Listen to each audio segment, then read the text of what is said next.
নমস্কার, প্রিয়াঙ্কার বাংলা কিচেনে আমি প্রিয়াঙ্কা তোমাদের জন্য আবার একটা নতুনত্ব রেসিপি নিয়ে চলে এসেছি। কি রেসিপি সেটা জানতে হলে আমার সাথে সরাসরি কিচেনেই যেতে হবে। তাহলে চলো বেশি কথা না বলে সরাসরি কিচেনেই যাওয়া যাক।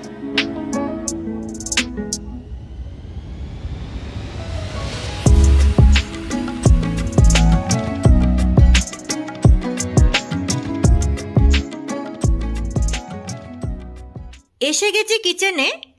আজকে আমি তোমাদের সাথে যে রেসিপিটা শেয়ার করব সেটা হলো সুজির গোলাপ জামুন। এই সুজির গোলাপ জামুন বানানোর জন্য 1 কাপ আমি সুজি নিয়েছি, এই কাপেরই 1 কাপ আমি চিনি নিয়েছি, আর এই কাপেরই 1 কাপ দুধ নিয়েছি। আর এখানে আছে কিছুটা কিশমিশ আর আছে নকুলদানা। আর এই সুজির গোলাপ জামুন বানাতে কি কি লাগবে চলো দেখে নেওয়া যাক। আর কিভাবে আমি এই গোলাপ জামুনটা বানাচ্ছি চলো সেটাও ঝটপট করে দেখে নিই। তাহলে চলো প্রথমে গোলাপ জামুনের জন্য যে চিনির রসটা লাগবে সেটাকে আগে তৈরি করে নিই। তার জন্য 1 কাপ আমি চিনি নিয়েছি, তোমাদেরকে সেটা দেখিয়ে দিয়েছি আগে। চিনিটা দিয়ে দিলাম, আর যেই কাপের চিনি নিয়েছি সেই কাপেরই আমি 1 কাপ জল নিয়েছি। এটাকে এবার আমি গ্যাসে বসিয়ে দেবো, আর গ্যাসটাকে কিন্তু ধিমে রাখবো। তাহলে চলো এটাকে গ্যাসে আমি বসিয়ে দিই, তারপর আমি গোলাপ জামুনের নেক্সট স্টেপটা শুরু করছি। চিনির শিরাটা আমি বসিয়ে দিয়েছি গ্যাসে, আর আরেকটা গ্যাসে আমি ননস্টিকের এরকম একটা কড়াই বসিয়ে নিয়েছি। এবারে আমি 1 কাপ দুধ এই কড়াইতে দিয়ে দেবো।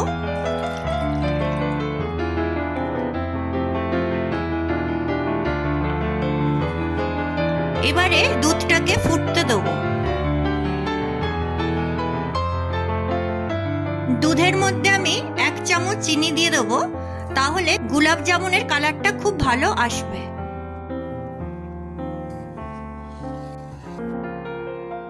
দুধটা ফুটে উঠেছে, এবারে আমি এর মধ্যে এই 1 কাপ সুজিটা দিয়ে দেবো।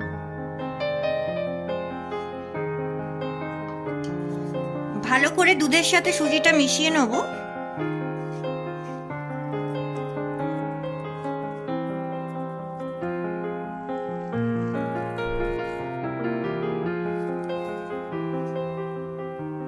আর এখানে তোমরা দেখতেই পাচ্ছ চিনির শিরাটা তৈরি হচ্ছে।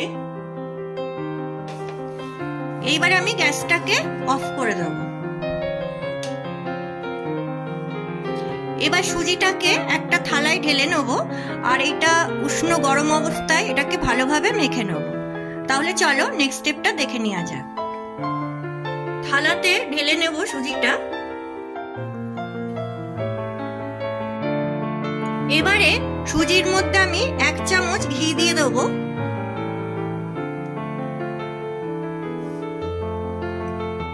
এক চিমটে খাওয়ার সোডা দিয়ে দিলাম, 1 চিমটে নুন দিলাম, আর দিলাম এলাচ। এবারে সবকিছু উপকরণ দিয়ে খুব ভালোভাবে আমি মেখে নেব। আর তোমরা যদি মনে করো এই সুজিটা খুব ড্রাই হয়ে গেছে তাহলে 1-2 চামচ দুধ তোমরা এর সাথে অ্যাড করতে পারো। চলো তাহলে সুজিটাকে খুব ভালো করে মেখে নিই। দেখো সুজিটা খুব সুন্দরভাবে মেখে নিয়েছি। চলো এবারে গোলাপ জামুনগুলো তৈরি করে নিই।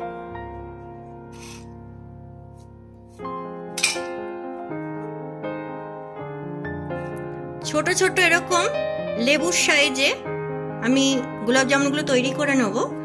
আর তোমরা এই ক্ষেত্রে গোলাপ জামুনের মধ্যে একটা নকুলদানা আর একটা কিশমিশ দিয়ে দিতে পারো।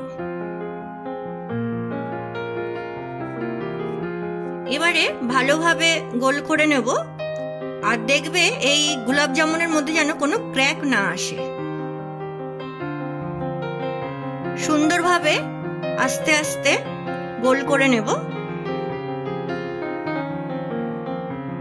আর তোমাদের যদি মনে হয় তেলে দিলে গোলাপ জামুনটা ফেটে যেতে পারে, সেই ক্ষেত্রে তোমরা এরকম একটু ময়দা নেবে, ময়দার মধ্যে একবার কোট করে নিতে পারো। নিয়ে ভালো করে আবার হাতে গোল করে নেবে।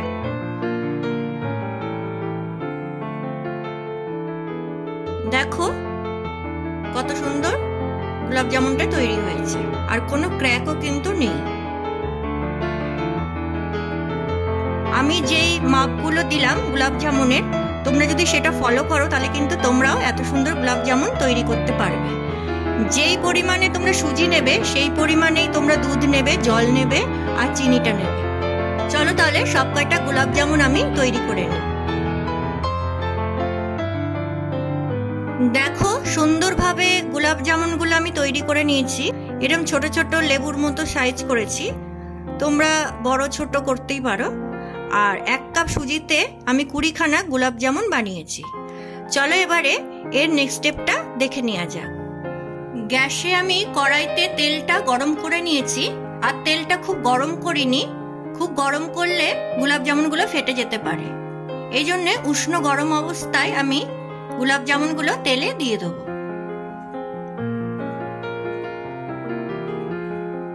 একটা একটা করে খুব আস্তে আস্তে গোলাপ জামুনগুলো তেলে দিয়ে দেবো।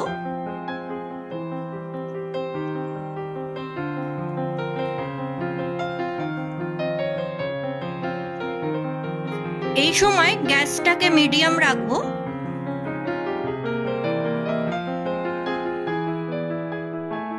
এরকম অল্প অল্প করে গোলাপ জামুন আমি ফ্রাই করে নেব। একসাথে সব গোলাপ জামুনগুলো কিন্তু আমি তেলে দেব না।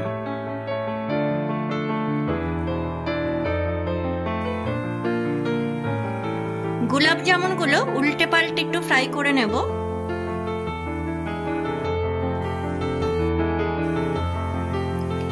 এগুলো যতক্ষণ না লাল হচ্ছে ততক্ষণ আমি ফ্রাই করব।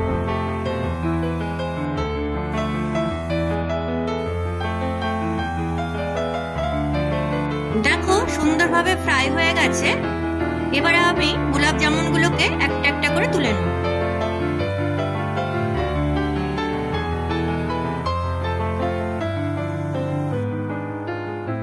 দেখো গোলাপ জামুনগুলো তুলে নিয়েছি। এইভাবে বাকি গোলাপ জামুনগুলো আমি ফ্রাই করে নেব। সব কয়টা গোলাপ জামুন আমি ফ্রাই করে নিয়েছি। চলো এবারে গোলাপ জামুনের নেক্সট স্টেপটা দেখে নেওয়া যাক। চিনির শিরাটাও রেডি। আমি প্রথমেই চিনির শিরাটা করে নিয়েছিলাম আর ধিমে আঁচে রেখে দিয়েছিলাম। এবারে আমি এই শিরার মধ্যে গোলাপ জামুনগুলোকে দিয়ে দেব।